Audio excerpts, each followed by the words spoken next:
यह स्टोरी काफ़ी इंटरेस्टिंग है। इस स्टोरी को अगर आप पूरा पढ़ेंगे तो आपको लिटरेचर के अंदर जो छुपी हुई इमोशंस होती है वो फील होगा। तो बेहतर होगा कि इस स्टोरी को आप मेरे प्लेलिस्ट में जाकर फुल हिंदी एक्सप्लेनेशन वाला वीडियो भी एक बार जरूर देखें। फिलहाल अभी मैं आपको इस स्टोरी की हिंदी समरी सुनाने वाला हूँ, तो आप भी मज़े से इस स्टोरी को सुनिए और जो कुछ भी मोरल लेसन इस स्टोरी में सीखें उसे खुद के जीवन में अप्लाई कर सकें।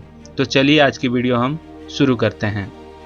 दी 100 ड्रेसेस। इस स्टोरी के टाइटल से लगता है कि कुछ खास सीखने को नहीं मिलेगा। इस स्टोरी में बस थोड़ा पढ़कर मजा आएगा, लेकिन आपको बता दूं, यह स्टोरी जब पढ़ना आप शुरू करेंगे तो स्टोरी के स्टार्टिंग से लेकर एंड तक राइटर इल ईस्टर ने काफी बेहतरीन वे में इस स्टोरी के माध्यम से मैसेज व मॉरल लेसन देने की कोशिश किए हैं। इस कहानी के 3 मेन कैरेक्टर हैं, वांडा पेट्रोंस्की, पेगी और मेडेलिन, और एक और सब कैरेक्टर्स है जो कि इन तीनों की टीचर हैं, मिस मैसून। वांडा एक पॉलिश गर्ल है जो कि अमेरिका के एक छोटे से विलेज जो कि बेसिकली एक हिली एरिया है जिसका नाम है बॉगिन्स हाइट। इस प्लेस को ध्यान में रखना क्योंकि स्टोरी में इस प्लेस का नाम बार बार आने वाला है। तो वांडा अपने फैमिली के साथ बॉगिन्स हाइट में रहती है और इसके फैमिली में एक छोटा भाई भी है जिसका नाम स्टोरी के सेकेंड पार्ट में एक बार आता है। बेसिकली वांडा जिस रास्ते में स्कूल आती है उस रास्ते कीचड़ पड़ते हैं जिससे कि उसके जूते में लग जाते हैं और स्कूल आते आते वो सूख जाते हैं, जो कि बिल्कुल भी अच्छे नहीं लगते। वो हर दिन एक ही ड्रेस पहनकर आती है, फेडेड ब्लू ड्रेस, लेकिन ड्रेस वो साफ सुथरा पहनती तो है लेकिन उसके ड्रेस में कभी भी आयरन लगे नहीं होते हैं। खैर, इस स्टोरी में समझने के लिए इसके बारे में इतना समझना काफ़ी है। अब चलते हैं दूसरे कैरेक्टर पर जो कि पैगी।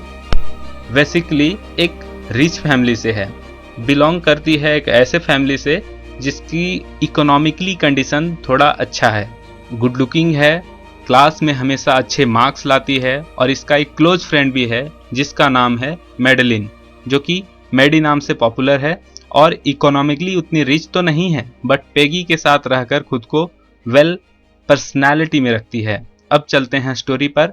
वांडा अपने स्कूल हर दिन स्कूल उसी रास्ते से आती है और हर दिन एक ही ब्लू फेडेड वाली ड्रेस पहनकर आती है और हर दिन उसके पैरों में काफी कीचड़ लग जाते हैं और शायद इसी कारण वह स्कूल के रूम 13 में आकर पीछे के कॉर्नर वाले सीट में बैठ जाती है। इसका कोई अच्छा दोस्त नहीं है, कोई भी स्टूडेंट उस पर विशेष ध्यान नहीं देते हैं। वो जिस प्लेस पर बैठती है उसके आसपास ऐसे लोग बैठे हैं या बैठते हैं जिसके एग्जाम में अच्छे मार्क्स नहीं आते और आवाजें करना, पैरों को बिना वजह खिसकाकर शोर करना आदि चीजें अक्सर किया करते हैं। वहीं दूसरी तरफ मैडी और पैगी दोनों बहुत अच्छे दोस्त हैं और साथ बैठते हैं उसी क्लासरूम रूम 13 में, और वो आगे की सीट पर और उसके अगल बगल ऐसे लोग बैठते हैं जिनका एग्जाम में अच्छे मार्क्स आते हैं। मंडे का दिन है और आज वांडा स्कूल नहीं आई है, लेकिन किसी ने उस पर खास ध्यान नहीं दिया सिवाय पेगी और मेडी के। इसके अगले दिन ट्यूसडे को भी मेडी और पेगी दोनों देखते हैं कि आज भी वांडा नहीं आई है, मीन्स कि मंडे ट्यूसडे दोनों दिन वांडा पेट्रोंस्की एब्सेंट है। वेडनेसडे को भी वांडा स्कूल नहीं आती और आज पैगी और मेडी स्कूल पहुंचने में भी लेट हो गए हैं, जिसका कारण है वांडा। आप सोच रहे होंगे कि वांडा तो स्कूल आई नहीं तो फिर वो उसके कारण क्यों लेट हो गई। इसके पीछे रीजन यह है कि वांडा जब बॉगिन्स हाइट से हर दिन स्कूल आती है तब अक्सर मेडी और पैगी अपने रास्ते से अलग होकर वांडा के रास्ते आकर उसका इंतजार किया करते हैं क्योंकि वो उसके आने से उसकी खुशी डबल हो जाती है। जब उनसे बुली किया करते हैं और उनसे मजे लेते हैं, हर दिन उनसे उनके फेडेड ब्लू ड्रेस को देखकर मजाक उड़ाते हैं, पूछते हैं कि तुम्हारे पास कितने ड्रेसेस हैं वांडा। तो बदले में वांडा जवाब देती है, मेरे पास 100 ड्रेसेस हैं और सारे के सारे लाइन से क्लोजेट पे लगे हुए हैं।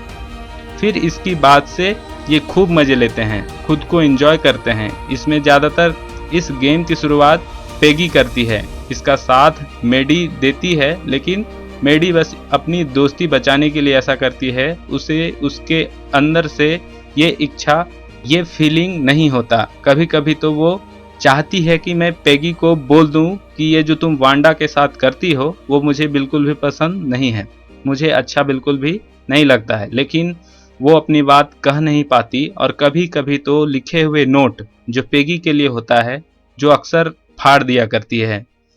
मीन्स कि उसको हिम्मत नहीं होता कि यह कहने की कि तुम वांडा के साथ जो करती हो वो गलत है, वो करना बंद कर दो। फिर एक दिन कलर कंपटीशन होता है और इसमें वांडा भी पार्टिसिपेंट होती है।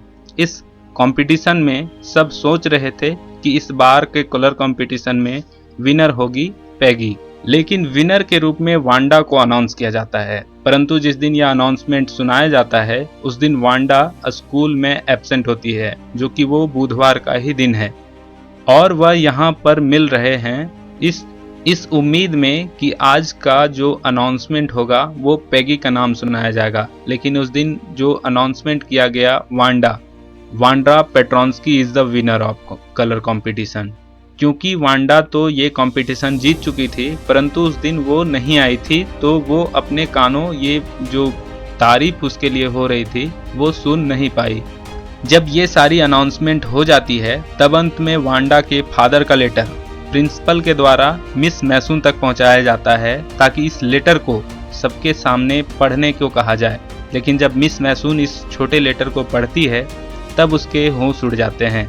उस लेटर पर कुछ ऐसा लिखा होता है कि अब मेरी बेटी वांडा और मेरा बेटा जैक स्कूल नहीं आएगा, और अब हम लोग बड़े शहर की ओर जा रहे हैं, जहां लोग अब वांडा के नाम को मजाक नहीं उड़ाएंगे और वे यह भी नहीं कह पाएंगे कि इसका नाम इतना फनी क्यों है, क्योंकि शहर में ऐसे नाम बहुत सारे होंगे। यह सुनकर पूरा क्लास उदास हो जाता है और कईयों का तो अंदर से दिल ही बैठ जाता है। उसमें जो मैडी थी उसको काफ़ी ज़्यादा आघात पहुंचता है। यह सुनकर मिस मैसून के भी आंख में आंसू भर जाते हैं।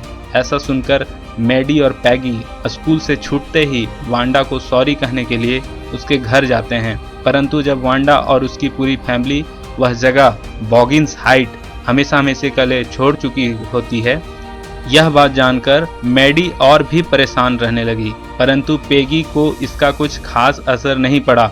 मैगी के तो अब रातों की नींद उड़ गई है, और वह जब रातों में नींद में बड़बड़ाती है तो वांडा के सपने देखा करती है, जिसमें कि पेगी के द्वारा बुली करने पर खुद को डिफेंड करती हुई नजर आती है, यह कहते हुए कि पेगी तुम वांडा को इस तरह से परेशान मत किया करो, ये गलत है। फिर एक दिन पेगी और मैडी वांडा को सॉरी कहने के लिए लेटर लिखते हैं। क्योंकि उन्हें उनका पता नहीं होता है, इसलिए वे उसके पुराने एड्रेस पर ही पोस्ट कर देते हैं, जो कि उसका पुराना एड्रेस बॉगिंस हाइट होता है। इन्वेलप पर यह भी लिख देते हैं कि प्लीज फॉरवर्ड। वे यह सोचकर ऐसा लिखते हैं कि शायद इसका पता डाकिया को तो लेटर का पता ही होगा जहां पे वांडा और वांडा की फैमिली गई होगी। इस उम्मीद से वो डाकिया पर छोड़ देते हैं। इस कारण से वो लिखते हैं प्लीज फॉरवर्ड, लेकिन उसके लेटर का कोई जवाब नहीं आता है और ना ही उस लेटर की वापसी उनको मिलता है। फिर एक दिन वांडा का लेटर लिए मिस मैसून क्लासरूम आती है और काफ़ी खुश होती है। मिस मैसून वांडा के लेटर को पाकर, क्योंकि अब वो उसके नए एड्रेस को जान चुकी है और वो अब उसके कलर कंपटीशन के मेडल को उस तक भेज पाएंगी, इस कारण से उसकी खुशी जाहिर होती है। उस लेटर में वांडा बेसिकली क्रिसमस की बधाई दी है और पेगी और मैडी का हालचाल पूछा है, और उन्हें यह भी बोला है कि जैसा कि बोला करती थी कि मेरे पास 100 ड्रेसेस हैं। जब उनको उस वांडा को बुली किया जाता था तो बदले में जो वो बोला करती थी कि मेरे पास 100 ड्रेसेस हैं, उनमें से फेडेड ब्लू वाली जो मैडी पूछा करती थी, पेगी जो ग्रीन ड्रेस पूछा करती थी, दोनों अलग अलग ड्रेस का बोल के और उनको ताना मारा करते थे। उसी पेंटिंग की बात करते हुए मिस वांडा मिस मैसून को रिक्वेस्ट करती है कि ये दोनों पेंटिंग उन दोनों को दे दिया जाए। ऐसा कहने पर दोनों पेंटिंग घर ले जाते हैं। जब पेंटिंग मैडी और पेगी को वो पेंटिंग दे दिया जाता है तो वो घर लेकर जाते हैं। पेंटिंग को मैडी अपने जर्जर घर पर चिपका देती है, जिसके चिपकाने मात्र से उसके घर में जो मरा पड़ा हुआ था घर, उसमें नई जान आ जाती है। और जबकि मैडी इस पेंटिंग को घंटों देखा करती है और उसके भर भर के इमोशंस आंसुओं में भर आते हैं। जबकि दूसरी तरफ पेगी उस पेंटिंग को रूम में उल्टा कर अपने बेड पर रखी हुई होती है। मेडी जब अपने उस पेंटिंग को ध्यान में देखती है तब उसे अचानक उसको दिखता है और आश्चर्य से भागती हुई पेगी के घर जाती है। उसे उसकी पेंटिंग दिखाने को कहती है और पाती है उस पेंटिंग में पेगी के चेहरे की तस्वीर बनी होती है। और ऐसा देखकर पेगी चिल्ला उठती है कि वांडा की बच्ची हम लोग को पसंद करती थी, मीन्स की हम लोग की बात से नाराज नहीं थी। वहीं दूसरी ओर मेडी का दिल अब और बैठ जाता है और इस तरह से इस स्टोरी का एंड होता है। आज का यह वीडियो आपको कैसा लगा प्लीज़ आप मुझे कमेंट बॉक्स में बताइए। आपको अगला वीडियो किस टॉपिक पर चाहिए जरूर बताना। तब तक के लिए सब्सक्राइब माय चैनल। जय हिंद दोस्तों।